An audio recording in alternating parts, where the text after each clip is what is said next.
Good manager, very good. And if you had a message for him, what would it be? Up the Villa.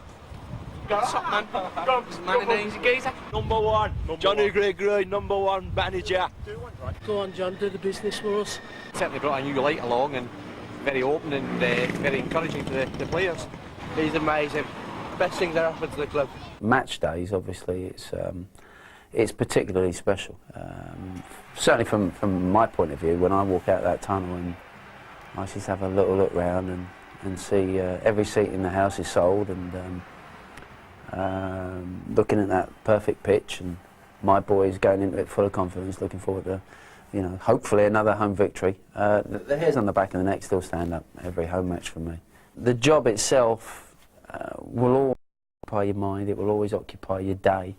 There are times when, I do try and take a day off and just don't answer the phone, don't talk to anybody connected with Aston Villa Football Club or any other club for that matter. Yeah. And just spend some time at home and try and catch up on the things that maybe you're missing out on. But, I love my music, as you know. I think that's fairly well documented. Springsteen, mostly? And Brucey, yeah. My son's, he's into rap with a capital K. And he's into that, so I don't know how, because, he's been brought up on rock music, really, but that's probably why. Yeah.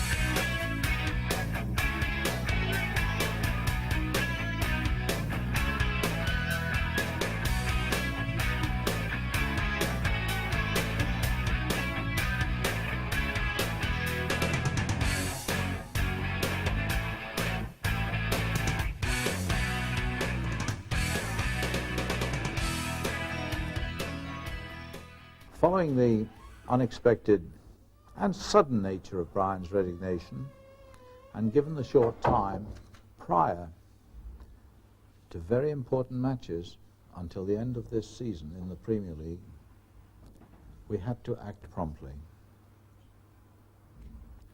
The last 24 hours, the three of us, motorways, whatever it's been, 16 applicants for the job have been received, mainly of course by telephone, some by fax. Even you gentlemen of the press would probably be surprised by some of the names. But we made our choice. And I think the best plan is to ask Abdul to bring him in, and then I'll tell you why. I think it's fair to say the majority of you will know John Gregory. Okay, how are you? John is a former player and assistant manager who only left the club some 16 months ago to fulfill his ambitions to become a manager. He's a Villa man through and through. I'm absolutely delighted to be here. Everything's been done above board in the crowd. You can never really handle these things properly. You always seem to be treading on somebody's toes somewhere down the line. But other than that, I'm absolutely delighted to be here, and we've got to get to work straight away. So the boss was back, a man well known to most in the squad from his days as coach under Brian Little. His first game couldn't have been much tougher, but Liverpool at home set the tone for the rest of the season. And Fowler is upended by Mark Bosnich. It's a penalty. Michael Owen, perfectly placed.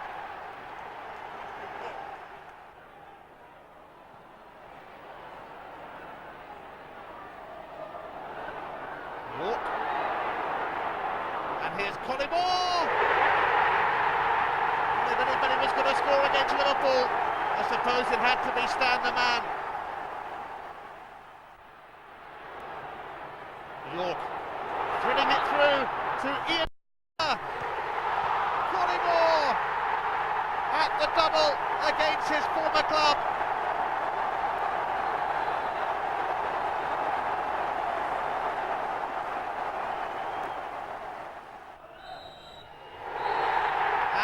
It's a wonderful winning start for John Gregory. His first match in charge, and he couldn't have asked for much more, really. Villa have beaten Liverpool by 2-1.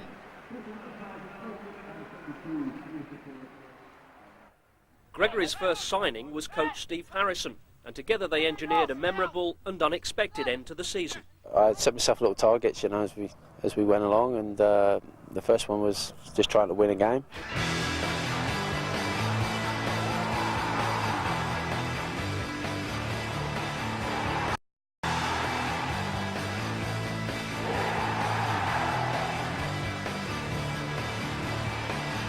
Then it was just trying to get safe, which was obviously the most important aspect of my job, was just to make sure we stayed in the Premiership.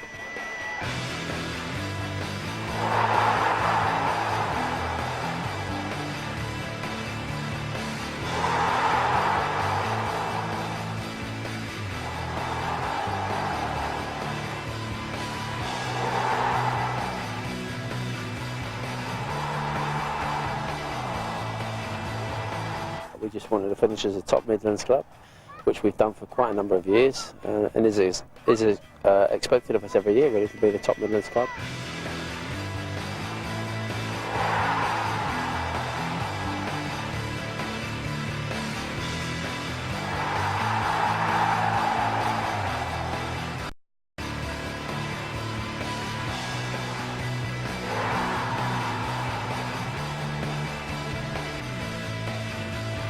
And really a place in Europe was a bit of a fantasy to start with, but then the longer the season went on, there was more of a chance of us actually achieving that.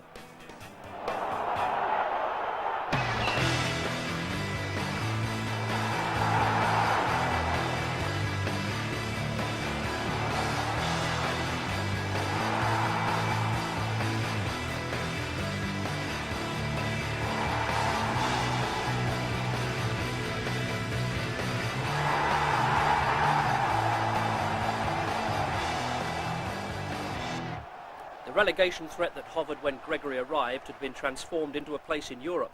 Pre-season training was tough, but sessions like these shape success or failure for the coming months. You're making them lads work, aren't you? Well, you can still work when you're smiling. I've always thought that. Not when you're breathing like these lads have done a time or two, but you know, you can still get some good work. People, that's a misconception at times, in my opinion. You can still get a lot of good work done and proper work, and still do it with a bit of a light-hearted manner and a smile around the faces. You've worked with Stan quite closely, and he's looking sharp, isn't he? He's looking lean, and when Stan looks lean, and when he's got his head clued in like he's got it clued in at the minute, it's a pitchy about his thigh, but he should be okay with that. He's trained with us this morning. It's knocked him back a couple of 3 days, but what he hasn't allowed it to do is knock him off balance. As you say, he came back early. We ran around this pitch 3 or 4 times over a number of days. So he's got a little bit of a march on people, and he's mean in his football and he's mean in his training, and if he's in that mood, he's a force to be reckoned with. There's some stars there, isn't there? Oh, well, you know, you name them, you know, right the way down from the top men, Yorkie and Boz, and I've been so impressed with little Jockey.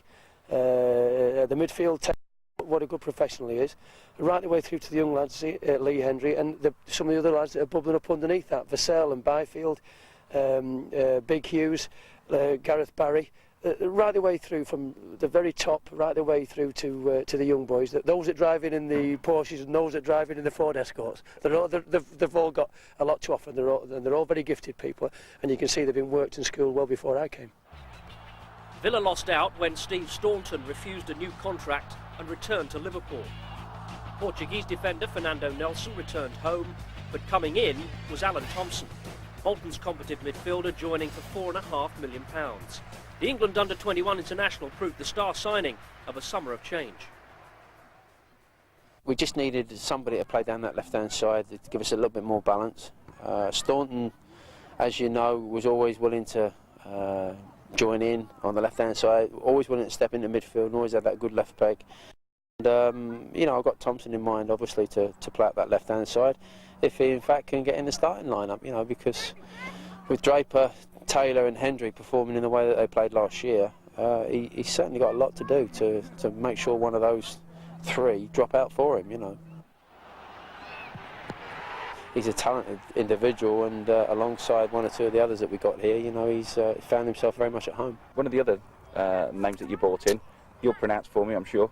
Ferrarese, yeah, he's a young boy from Cesena. He's played in sort of the equivalent of Division 2 in Italy, but they won Division 2 last year by a long way, and he possibly played about 75% of the games, which is a lot of games for an 18 to come 19-year-old, and he's settled well into the squad. He's certainly one for the future. At the beginning it will be difficult, I know, but this place is okay, beautiful. The friends, very good man. The coach and the staff are okay, and the city is good. Now for me is more easy, and I am very, very happy to come to Aston Villa. How do you feel about the manager, John Gregory? Yeah, he's a very funny man, good coach, and young, with the young idea. Yeah, we always enjoy in the changing room, also in the pitch. Yeah. Yeah, very good man, John Gregory. So what do you hope for the season then? Well, just to win everything, really. I mean, in all honesty, I'd love to just win everything we go in for. That tends not to happen, I know, but... well, the end of last season, it could, couldn't it? Well, I mean, the way it went on last season, yeah, but, I mean, we aim to do as well as we possibly can in everything we go in for. And if we just fall short, whether it's in the league or in the cups, if we just fall short, then so be it. But I want to win everything that we enter into this season, and I think that you'll find the spirit amongst the lads has been outstanding, considering that we've gone through a lot. We've obviously had a lot of media coverage regarding Dwight and David Unsworth and Stan Collymore, those three in particular. What's your message to all the Villa fans then? The message is simple, really, is just show us the loyalty that you showed us during the last 11 games of the season, and hopefully in return we can show you the same sort of form that we showed in the last 11 games. And if we do that, I think we won something like 80%. We're 80% victorious so far, so if we have that same kind of record this year, we'll definitely win something. So stick with us, it should be fun. The first game of the new season was against Everton at Goodison Park. Craig Short taking the direct route towards Ferguson, on to Spencer, penalty given. Schumacher tangled with Spencer, and the Villa man is going to get a yellow card. You have to say there was no contact, and Spencer went looking for the penalty. John Collins foiled on his Everton debut by Mark Bosnich. Perhaps justice was done. Cleland. It's aimed towards Ferguson. And he's denied by Aston Villa's Wizard of Oz. Thompson. Dwight York. And still, and an excellent stop from Myra. The Goodison fans are people that support with passion, and they expect it from their players as well. And we had to fight fire with fire really today. And goalmouth action was missing, but as you say, a lot of passion, a lot of commitment, which I'm pleased about, because that's the way we need to perform each and every week. A point gained at Everton was quickly overshadowed by the departure of Villa's cult figure. £12 million from Manchester United prized Dwight York away as a long-running and sometimes spiteful transfer saga came to a conclusion.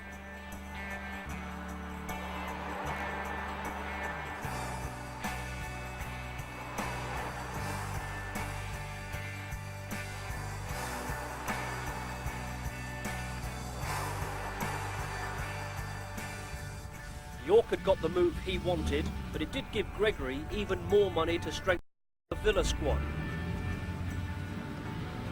So in hindsight, Middlesbrough's arrival as the first Villa Park opponents of the season was significant. In their side on the day was Paul Merson.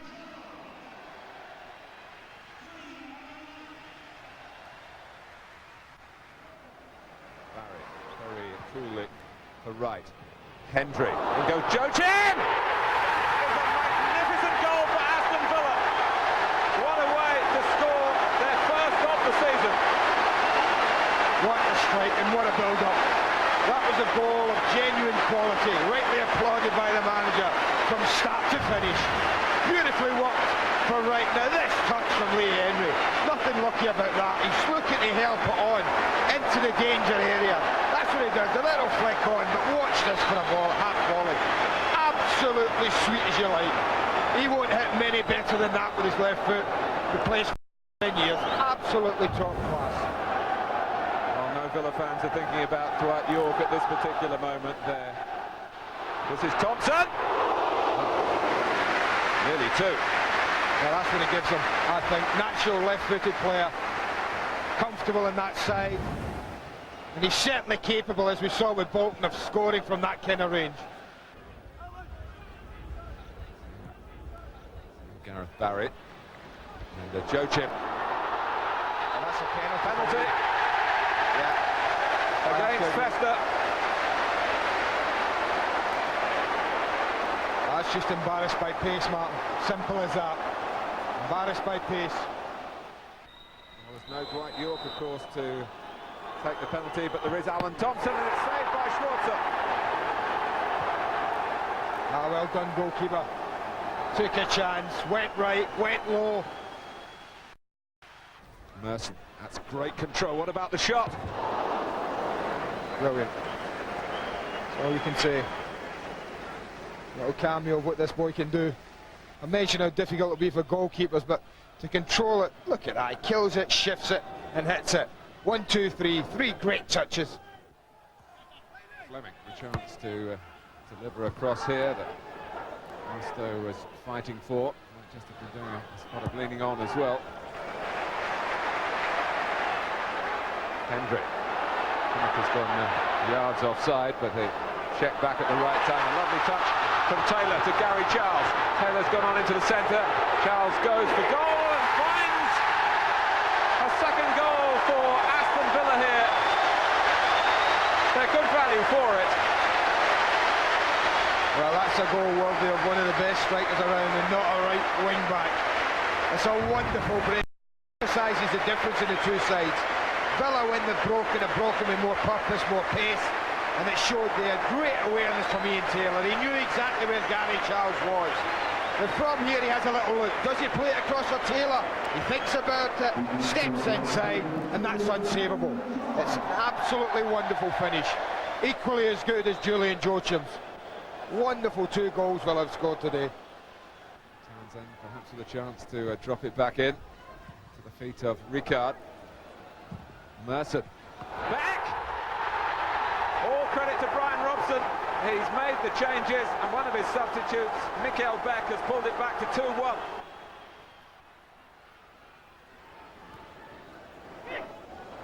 Southgate trying to get his side to reassert themselves. Joachim. Well, it wasn't the easiest one to call, but the referee's given it Villa's way. Because Joachim turns and he's looking to drag the ball with him. Oh, he came across him, certainly obstruction.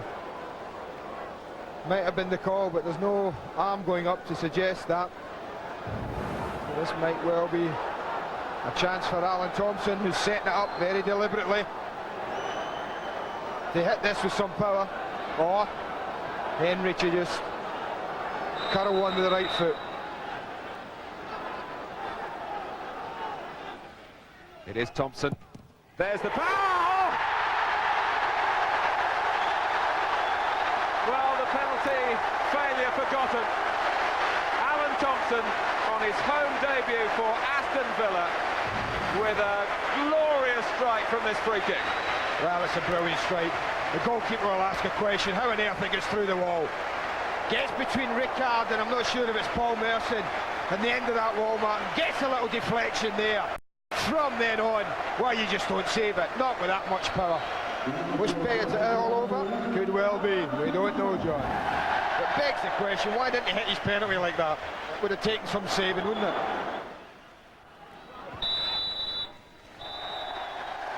Well, Aston Villa Villa join the posse of clubs on 4 points. A very satisfying result for them after a difficult week.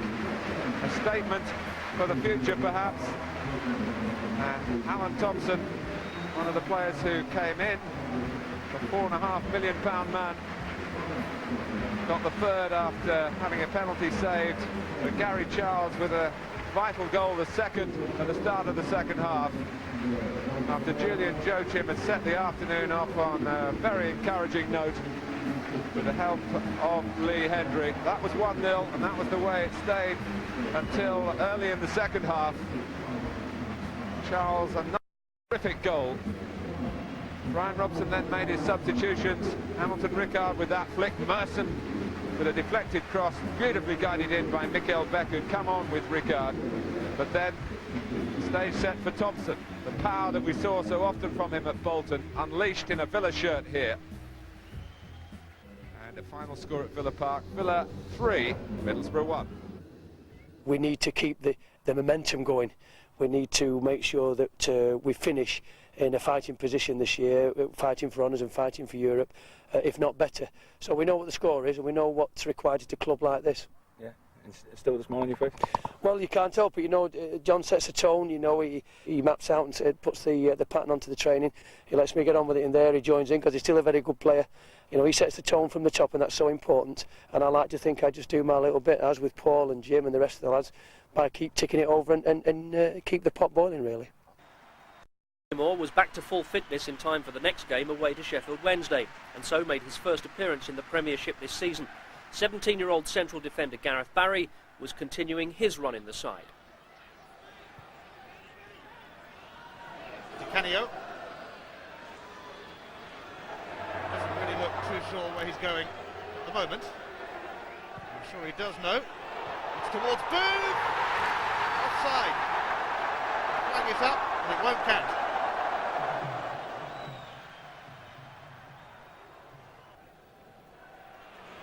Carbone. Away by Boo. This is Lee Hendry, such an exciting young player. Collymore. Joachim miskicked it. Oh, what a goal! Julian Joachim. No wonder his manager is smiling, because when it first came towards Julian Joachim, he seemed to completely miskick it. But he didn't miskick it second time. A stunning strike from Joachim. Cressman got a touch but couldn't keep it out. And Aston Villa are 1-0 up at Hillsborough. Perhaps a little fortunately, but no doubt about the finish.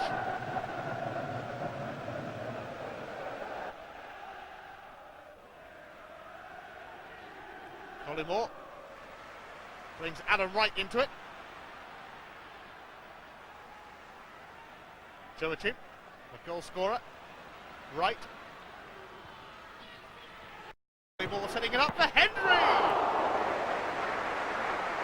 Thumping drive. Excellent save.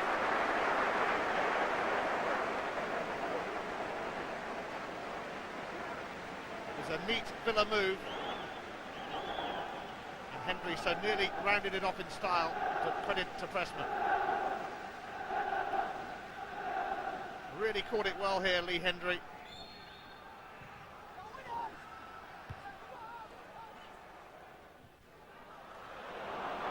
Joachim's on the chase. You can normally rely on him when he's on the chase. He had the pace and the power, not the precision that time.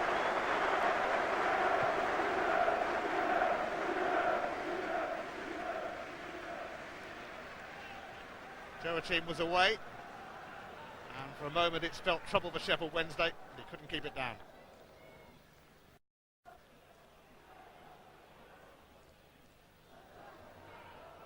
Di Canio, his unmistakable white boot, and that is some shot from Di Canio. Seemed to come back off Bosnich, catches post.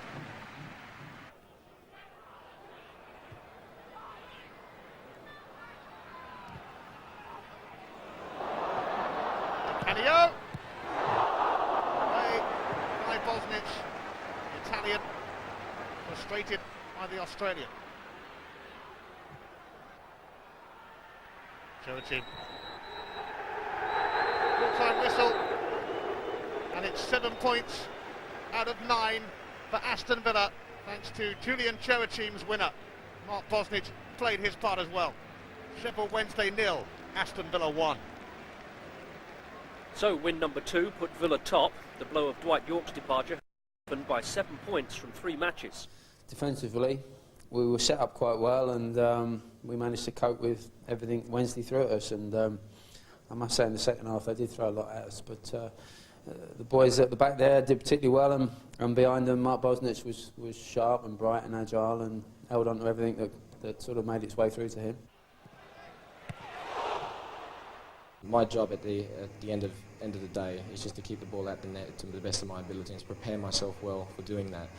I let other people take care of those type of things, and I just concentrate on playing football, because the standard's so high over here that if you don't improve 10% each year, you end up going backwards. So there's enough hard work and training preparation to be done without me having to worry about the off-the-field situation. But in summary, there's hardly a better club to be with at the moment than Aston Villa, is there?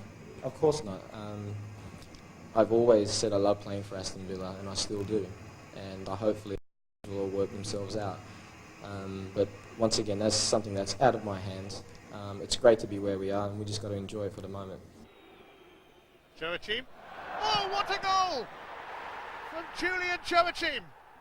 Well, no, I was supposed to put Alan Thompson in, with the first touch, but, you need that better look at times, and, it went for us again today, so, we're very happy and very pleased the way we're playing at the minute.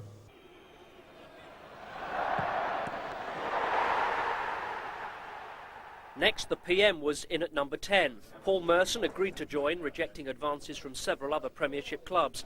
And such was the popularity of the move, 100 fans were invited to the press conference to announce his arrival. At £6.75 million, he was Villa's second most expensive signing ever, but arguably the most popular.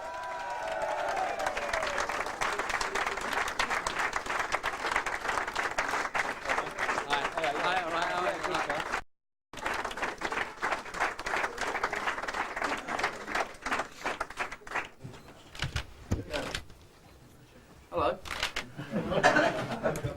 All right. Why didn't you want to move to Tottenham specifically for? Played for Arsenal for 13 years. Right. And that in itself is all the reason that you would need for not going to Tottenham? Yeah. But was there also the consideration that you thought that Villa might have a better immediate future than Tottenham?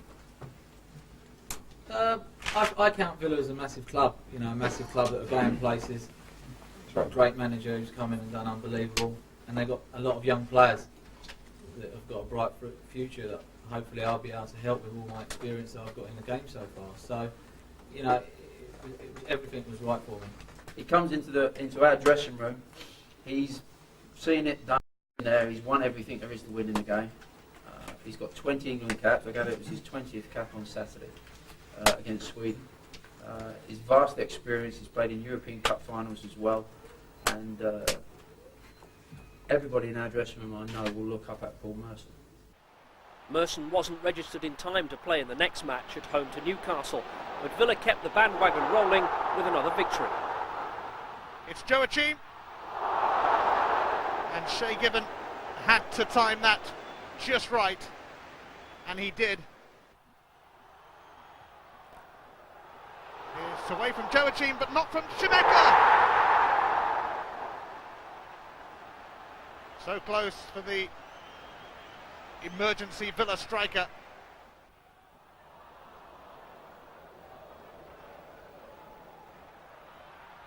Draper started the season sitting on the bench.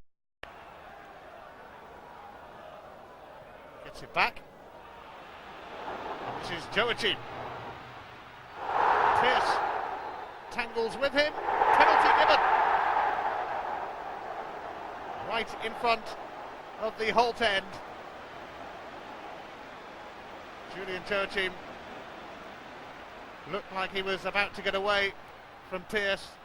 There was an awkward tangle.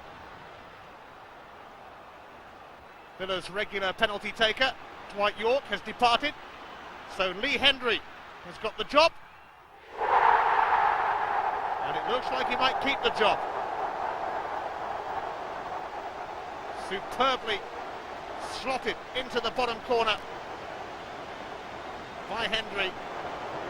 The Villa fans have known about his talents for some time. Now the rest of the country is starting to notice him. Merson's debut was at home to Wimbledon. He took the place of Ricardo Shimeka, Villa's early season makeshift striker. He played alongside Julian Joachim because Stan Collymore was still injured, but he was soon upstaged by referee David Ellery. His kit merged with Wimbledon's, so he had to change. John Gregory and the Villa bench came to the rescue with a club sweatshirt, discreetly turned inside out. Gregory's brush with a career in refereeing lasted merely a few seconds, but the offending top ended the day as an unexpected souvenir. On the pitch, Villa kept up their run of form.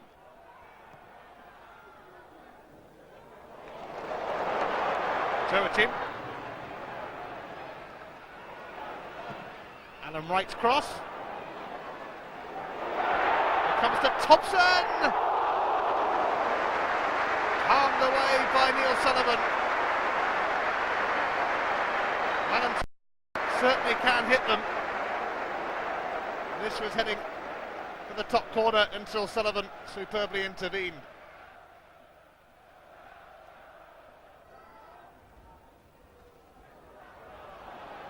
Merson through to Joachim, who looks to get away from Perry, goes down, penalty. The second home match running. Villa awarded a spot kick.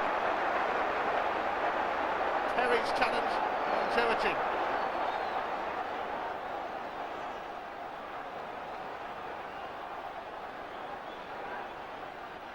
Alan Thompson missed from the penalty spot on his home debut against Middlesbrough. Oh, and he's missed again. I don't think he'll be taking another one in a hurry.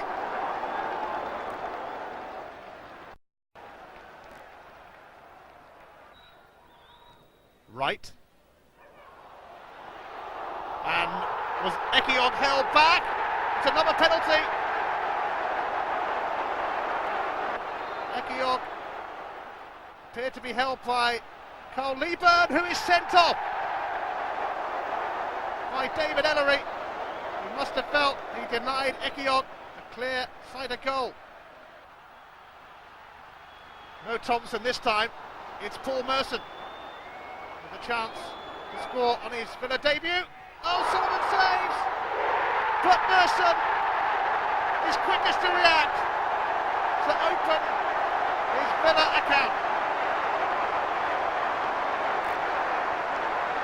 Aston Villa looked like they were in another penalty spot of bother.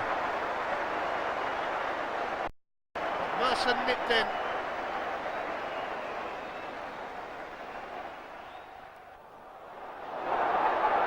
Charles.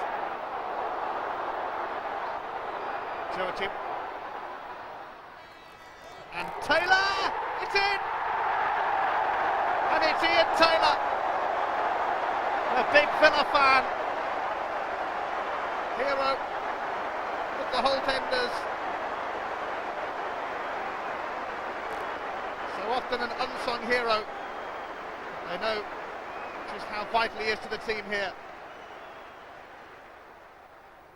You played one game and the team is top of the table. You can't really complain about that.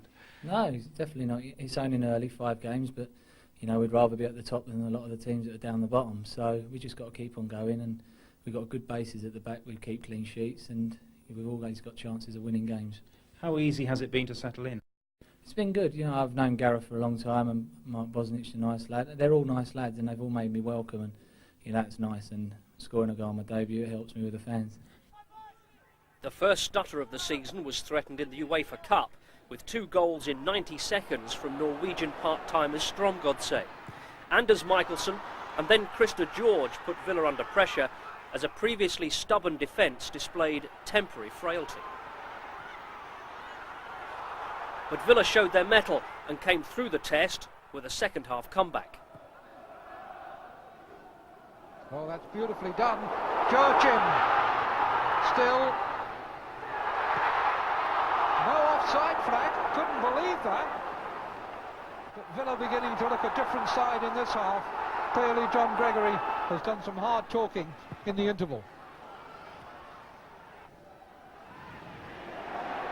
Well, there's plenty of urgency, but Villa don't seem to have worked out how to break down this nine-man defence at all.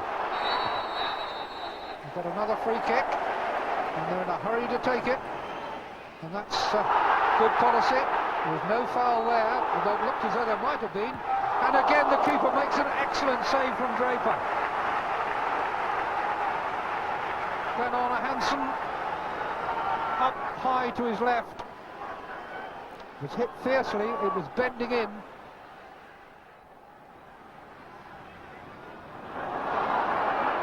Keeler. Near to the path of Hagen and on for Mikkelsen. Excellent move, excellent save. Could so easily have been 3-0. Just about the best move of the game.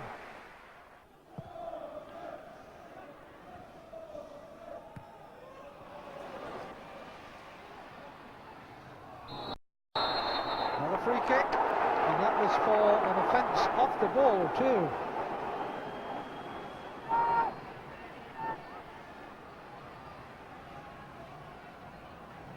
Hendry turns, George goes after him,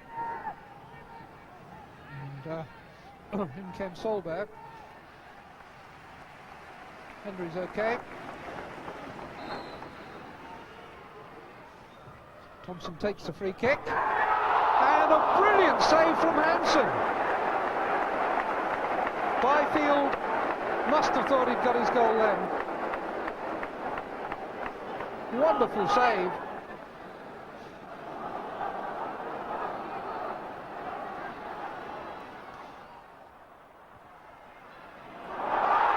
No offside here. But no goal either.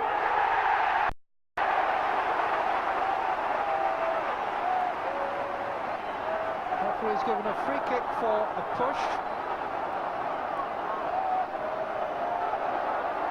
Well, it's Carlson, I think, who's already had a yellow card and now departs the scene.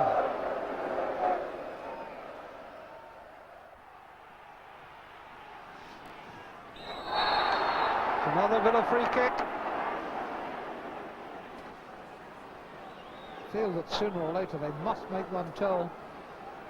Thompson has done nothing but drive them against the wall. He floated one and nothing came of it. He's hit that one well, and again, you have to say, as my old grandmother used to say, handsome is as handsome does.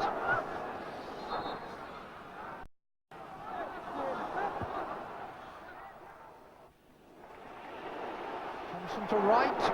Wright isn't very often a scorer, but he's looking for a return pass here. Got into the penalty area, but wasn't allowed to shoot. Johnson so nearly made it, but failed. And still it's not clear. But now it is. No, it's not. Back in again. And now a goal kick and more relief for Skremskotset. Schumacher has certainly made a difference since he came on. Aston Villa's third and last substitution. Darius Vassell comes on in place of Darren Byfield. Wright's header.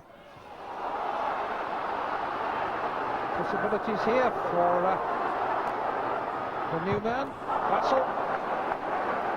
Showed tremendous pace there. You begin to see why he was getting so many goals last season in the youth team. Use again. Better cross this time. Surely. Nope. Right. Turning into a siege now for the last 10 minutes. Villa just leave two back to guard Mikkelsen. Everybody else in the last 25 yards of the pitch. Free header. And at last, Villa get one back. And Gary Charles is the man who's done it.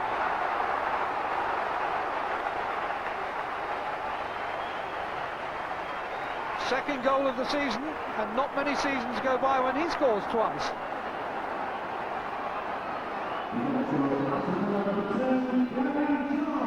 Cleared from his header, but he made no mistake with the second.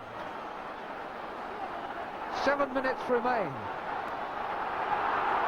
Strømsgodset lead by 2-1. Away goals. John Gregory really now asking for thinking football, for concentration, for eyes open to chances. Well, it wouldn't be the first time that Villa have been beaten on this ground in European competition. Their first ever venture into Europe ended with a 1-0 defeat here by Antwerp, and there have been others since. And there could be an equaliser here as in the 90th minute, and that now puts a different complexion on the game altogether. Right playing, Schumacher there, then Hendry, and in the last minute pops up to make it 2-2.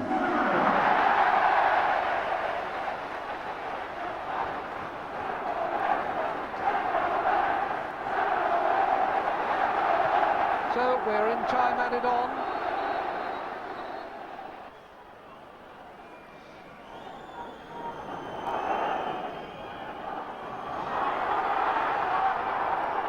Good defending again on the edge of the area, but still the pressure is on.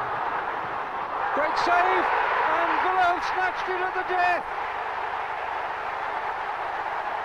It's Vassell again.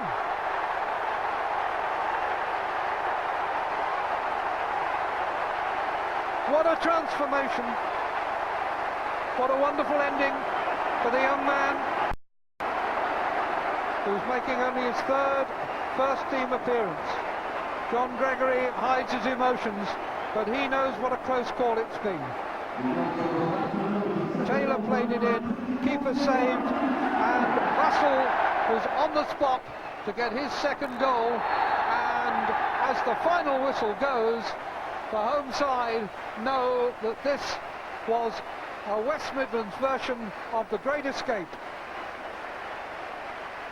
A 3-2 lead, and the young man who set all kinds of scoring records in the youth team last season has got 2 goals here tonight, and so Aston Villa can breathe again after what looked as though it might be humiliation, turns in the end into victory and a chance now of a passage into the second round.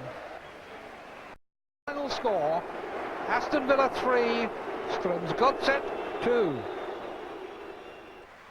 By the time Villa went to Leeds, John Gregory had been given a new improved contract. His side lived on the edge at times, but in a game involving the Premiership's 2 meanest defences, a goalless draw was perhaps inevitable. Julian Joachim was closest for Villa, but a point kept up the run and kept them top. Next up were Derby at Villa Park. Stan Collymore was fit again and started this one on the bench, but it was Paul Merson who was Villa's match winner. Sturridge, away by Southgate. Here's one shot. Oh! It certainly packed a punch from Paolo. Hendry let it run to Merson. Nobody can get hold of it at the moment, although Merson has now, and he's away. 1-0 Aston Villa in this tussle between the top 2. His second game at Villa Park, and he's scored in both of them now. I think they're getting to like him here. own right. Hendry. Right again. Thompson. Don't want to give him space there because they'll have a go. Really can strike a ball so sweetly, Adam Thompson. And Russell Holt was at full stretch.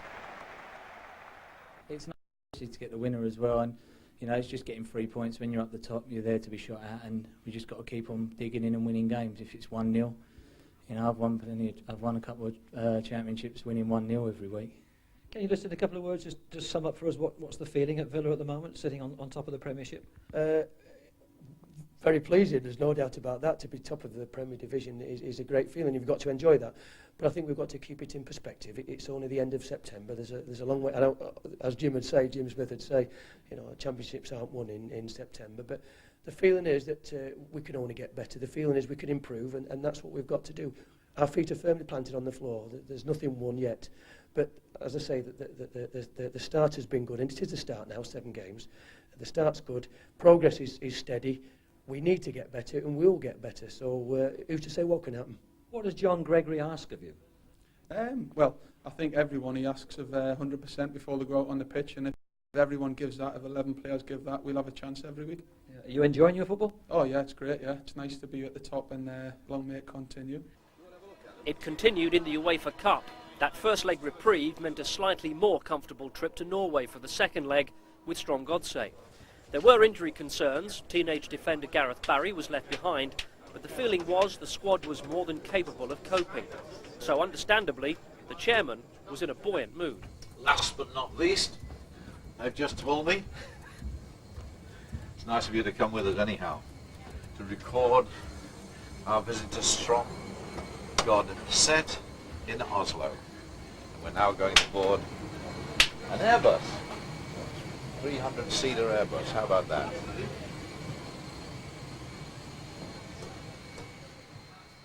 On arrival, media interest focused on team selection and news of a significant return. Dan will play up front. Simon will play at the back instead of Gareth, who's not made the trip at all.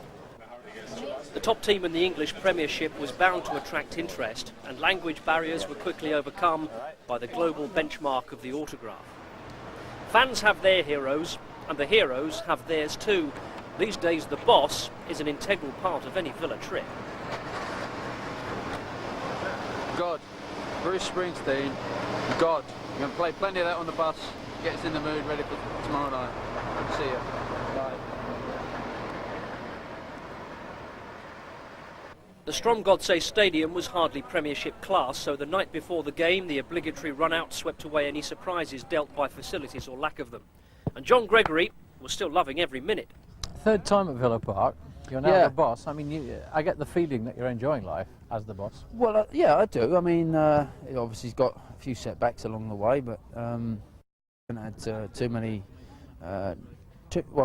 much of a downside to the job yet. I mean, it's had its moments, and obviously during the summer was a sort of a very difficult time for me, and trying to appease everybody all the time is always a major problem. Trying to keep players happy and all the rest of it, but obviously when the team's winning, the ones that are not in the side have got no complaints really. You know, had it been round the other way, they'd obviously have a few gripes, no doubt. But yeah, I'm enjoying life, and you know, I've always loved my two previous visits to Villa Park. I've always retained happy memories from those times, and I've always been happy when I've been here. And I can't get any more happier, Bob, at the moment, to be honest. All that hard work has gone into qualifying, so consequently this game is added importance for us. You know, all that hard work, we don't want it to go to waste.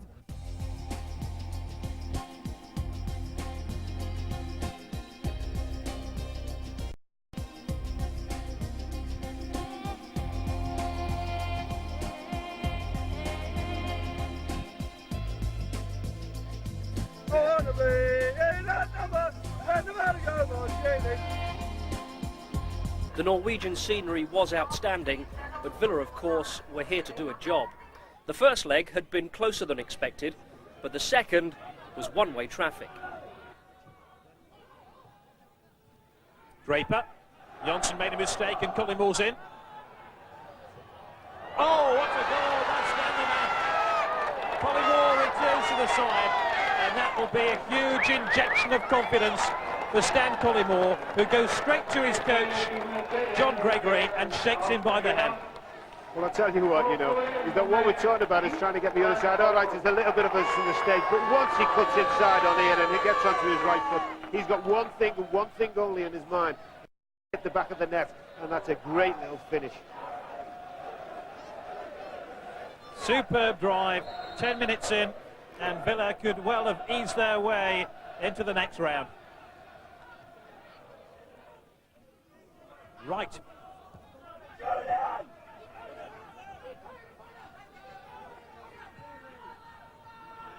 Taylor. Very confident Villa display so far. I think the important aspect really is that not give the ball away, just bide your time and wait for the opportunity. Aston Villa really don't have to chase the game. Charles. Thompson has now joined the attack. He's waiting for the cross. Taylor. The goalkeeper spilled it. Collymore. You just can't keep him down. 2 goals to stand. And he now signals Aston Villa's advance into round 2 of the UEFA Cup. Well, I tell you, what we're talking about is a little bit of patience and don't chase the game. But if you get the opportunity, then take the chance. And here we just play a ball in. Taylor just a little knockback, and then he's cut it across the box. Goalkeeper's got to parry it, and there's the man, Stan the man, who's just on hand just to knock it into the empty goal.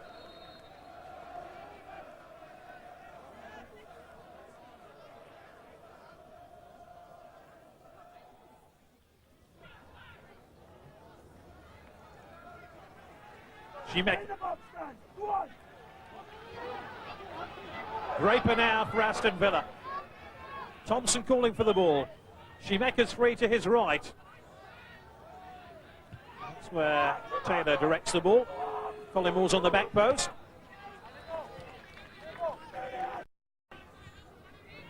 Thompson.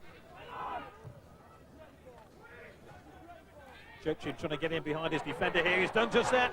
Collymore's there. Collymore's hat-trick. Stan Collymore scores a hat-trick for Aston Villa. And all is well with the travelling Villa fans. And that's a great little ball into space.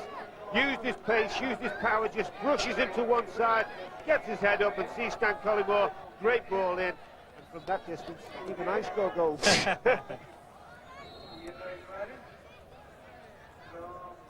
Oh, it was a gift for Collymore. He must dream about chances like these.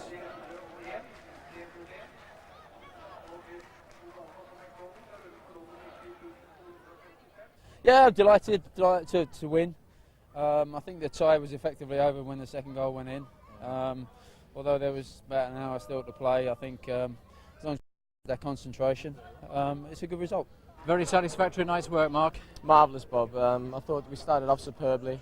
It's great to see Stan come back. There's been much documented, all these problems that he's had, but he has been working very hard, and people have got to realise that.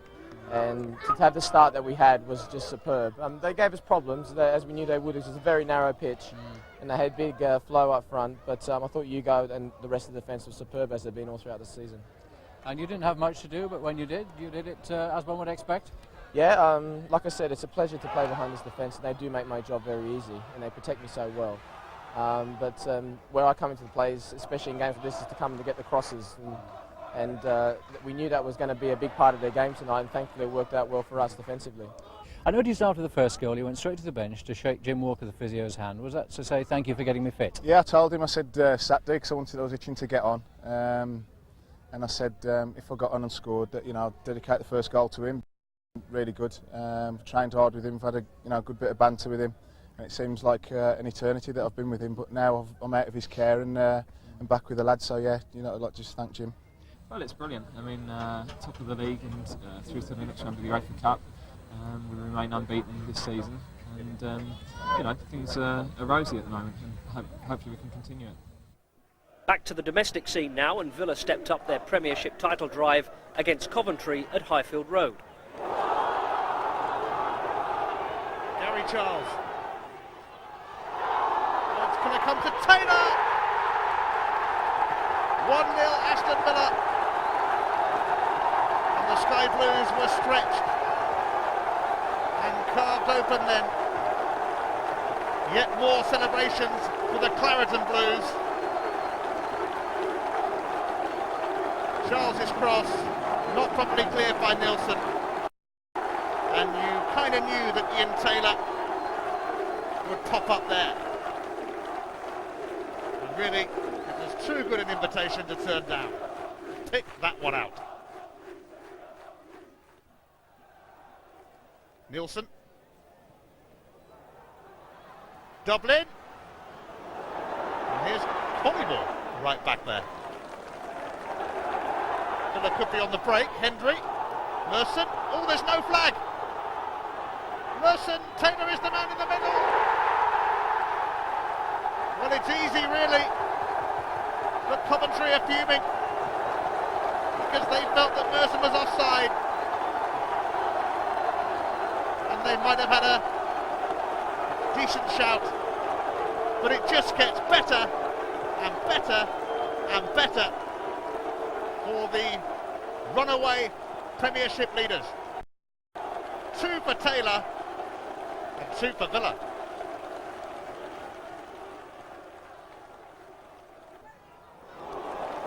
Merson on the prowl again. Collymore pulling out wide. And Taylor was inches away from a hat-trick.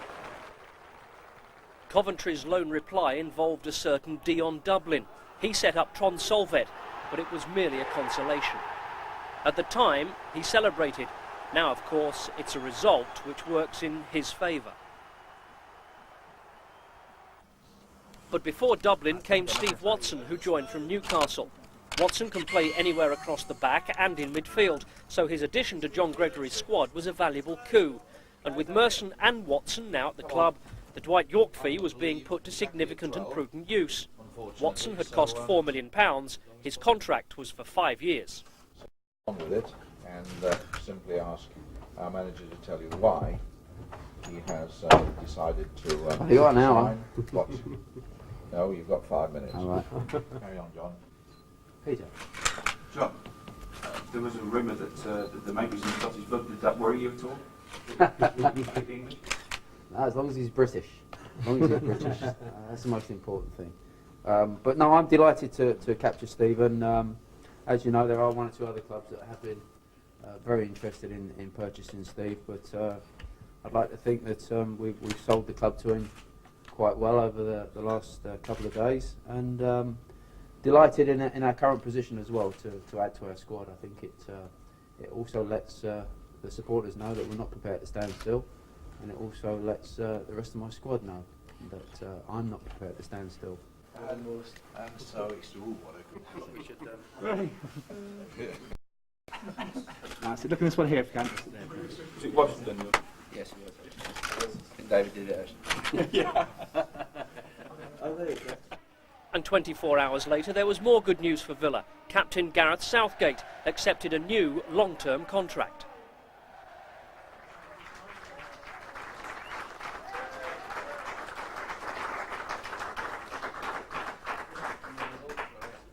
Believe me, the contract we put before him, he accepted without question. Mark, you'd have been a fool not to, wouldn't you? But he signed it, and it's all sealed, and he's with us for the next 5 years. What's he come to? I've forgotten, Stephen. 2003. 2003, Gareth Southgate, our captain, is with us, and I think that's as good an example any captain can provide for the other players at Aston Villa Football Club. Michael Oak stepped in for the injured Mark Bosnich, and Southgate made his 100th league appearance for the club. Oh, it's spun off Southgate and Hartson! And what a super save from Michael Oakes.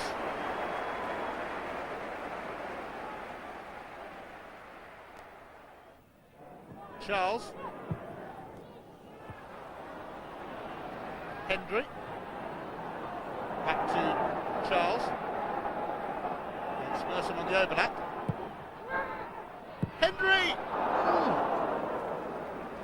That was close for Villa. Lomas getting ready for one of his long throws. Roddick is in there. Lampard! And Michael Oakes showing again what a fine keeper he is.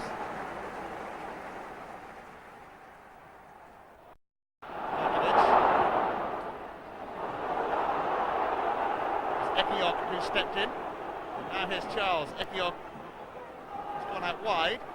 Charles won't use him, but he will use Merson. And Hendry's onside. Hislop saves, and again. Merson seems to stop it somewhat. The chairman hopes that the Villa success story continues. In a lifelong association with the club, Doug Ellis has yet to see Villa win the championship, but he has helped make them one of the most financially secure clubs in England. It's the 24th today, isn't it? Yeah, that's great. That's the day we beat Leicester. We better add a high. Cheers. Well done. Thanks a lot. Bye. Thank you. After an hour of signing his autobiography on a matchday morning, Doug Ellis is back at Villa Park well before kick-off. It's a stadium where Villa's patriarch is respected by all at the club. He is really Mr. Aston Villa. Certainly he treats us as his sons, if you like, and treats the club as a big family. And I think that's shown by the number of years probably that people behind the scenes have been at the club. You know, it's not uncommon in the offices for people to have been there sort of 20, 25 years. So whether he's as a manager, my views would be different. I don't know, because obviously he's been through a few of them. I have a great belief that any football club that wants success must have a very, very close and happy relationship between chairman and manager. The team is in good hands and the club is too. Matchday hospitality is an important part of the art of chairmanship. Please put your hands together for Mr. Doug Ellis. Any Leicester City supporters amongst you? Really? Oh, well, I hope you have a lousy journey home.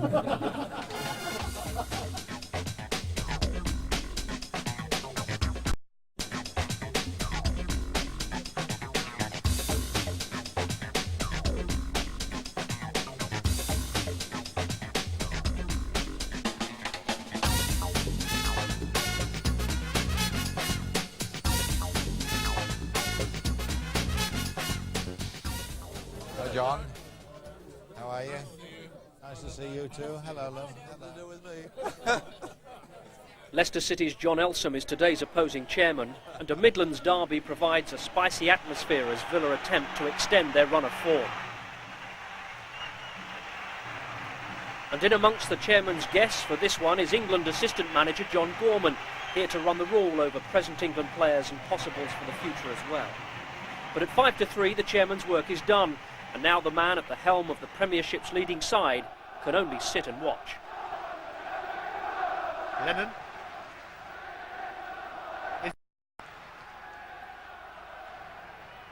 Duffy. Zagorakis round the back and round Alan Wright. Cotty. Goal for Leicester. There haven't been too many shakes of the head this season.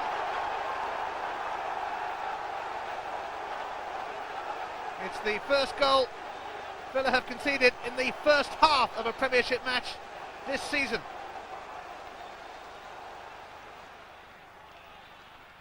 Right.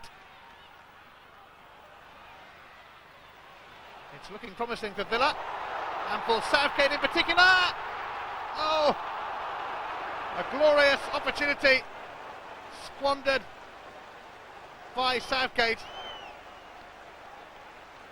Well, he may have got a goal for England, but he hasn't scored for Villa for a couple of years now.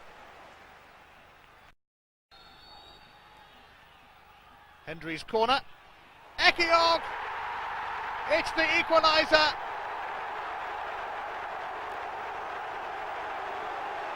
Much to the delight of the chairman and to the majority inside Villa Park. Hendry's swirling corner. Ekiog made it his. Dion Dublin's arrival from Coventry was the next stage in Villa's emergence as realistic title contenders. And significantly, Dublin, together with Steve Watson and Paul Merson, would be eligible for everything Villa could contest in the season. Dublin's debut was against Tottenham at Villa Park, and he waited just 31 minutes for his first goal in claret and blue. A simple opportunity perhaps, but it was the perfect start. And it got better. Another disjointed defensive effort from Tottenham presented Dublin with his second opportunity 4 minutes later. And so the new man had laid the foundation for another victory to strengthen their position at the top of the Premiership. And when Stan Collymore added a third in the second half, the afternoon appeared complete.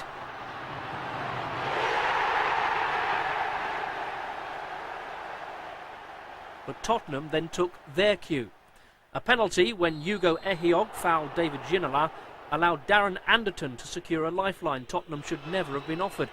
And Ramon Vega's success then meant a nervous final 14 minutes. The tension would have disappeared if Dublin's afternoon had been allowed to end in glorious fashion, but the hat-trick goal was ruled out. Villa held on though, and even without the hat-trick, Dublin's debut had been a delight.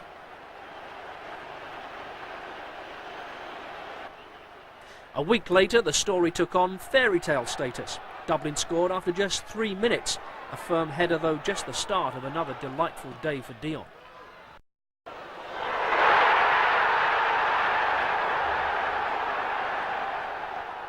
Matt Le Tissier's brilliance shone momentarily and pegged Villa back to 1-1. But no sooner had the celebrations died down than Dublin restored Villa's lead, Lee Hendry's skills complemented by a slide rule finish.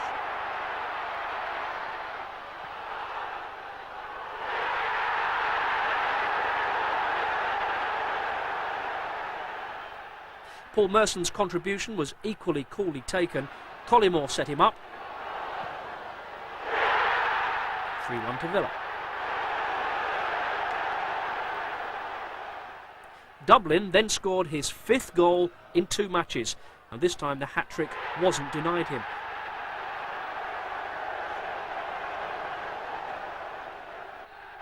A 4-1 win completed Villa's best ever start to a season and prompted the manager to organise a celebration photo.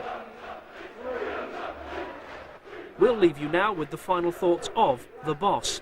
John Gregory is in his 3rd spell at the club. He's been both player and coach, but now, as manager, he has the desire to make Villa the best team in England.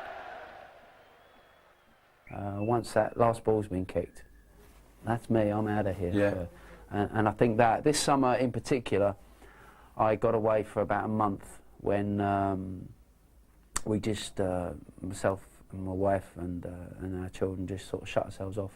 Just forgetting about football for the time being, and it was quite nice this summer, I must say, for about a month, just get away from it, because you need that period to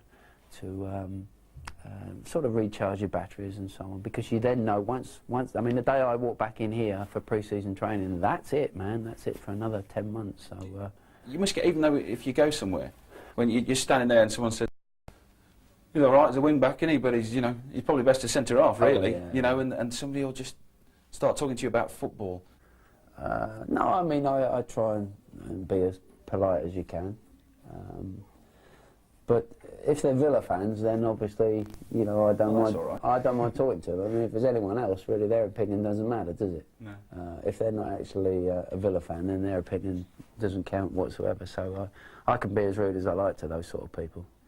But to Villa fans, I mean, they've obviously got a genuine interest in the club, so I don't mind taking time out to talk to them. But no, generally, Pete, it's where you get away to. I mean, in the summer, if you can just, I go to Outer Mongolia, downtown Outer Mongolia. It's quite nice and quiet. Yeah, I know that part. Yeah, So, that's where you're from, isn't it? yeah, just round from there. To be honest with you, it's really downtown. It's not a very nice area at all. At the council estate off there. What I think is there's a good banter around the place, isn't there? I mean, people like some of your Steve. questions actually at press conferences have been quite funny and obscure. What makes Harry Enfield? Yeah, I think Harry Enfield is absolutely brilliant. He does it for me. I think the man is just so funny. And of course, Fools and Horses is because having a little baby. She's well into TV and so on, and she's into Fools and Horses and Del Boy and Rodney. She thinks Rodney's like her big brother, Stuart. So she calls her big brother a plonker. I think football humour is out on its own. It is so quick. We're not known to be academics, are we? Football people. We're not the most intelligent of people. All the journalists surrounding it. Well, exactly, yeah, all the journos. But for witticisms, you know, players are very, very quick. The wit in a dressing room is extremely sharp, and particularly is very sharp.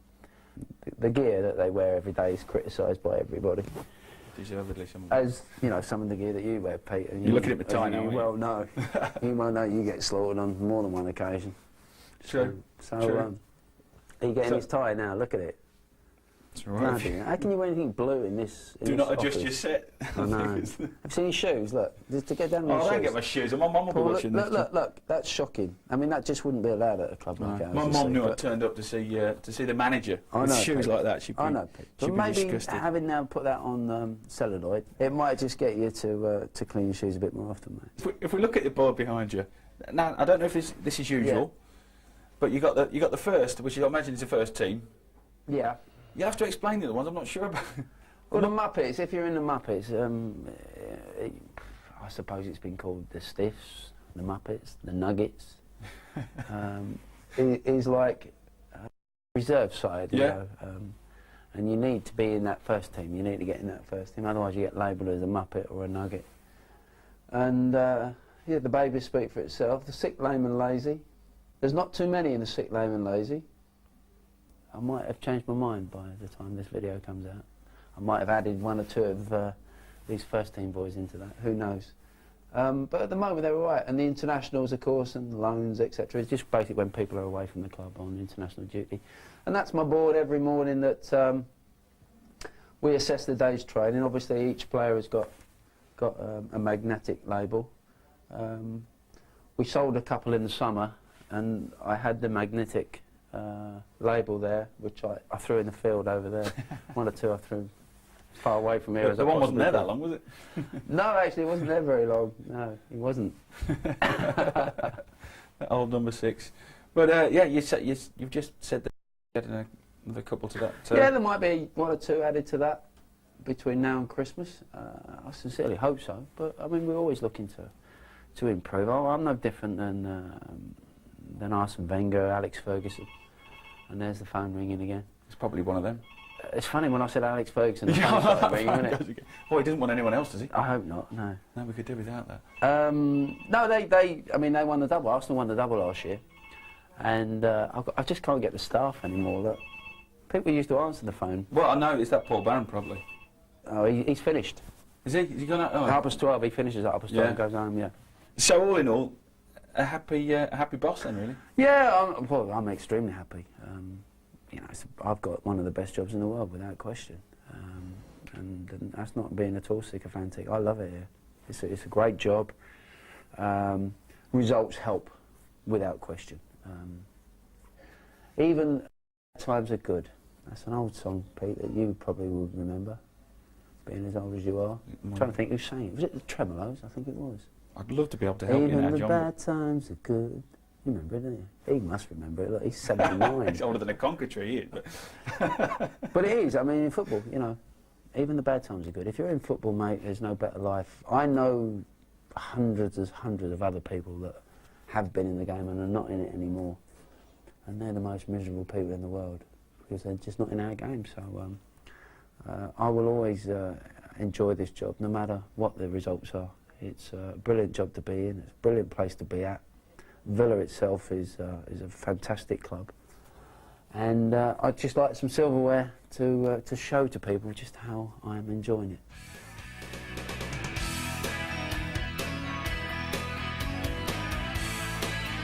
There's another video I got here. Look, another European. Who's this one? I don't know, but it's rubbish.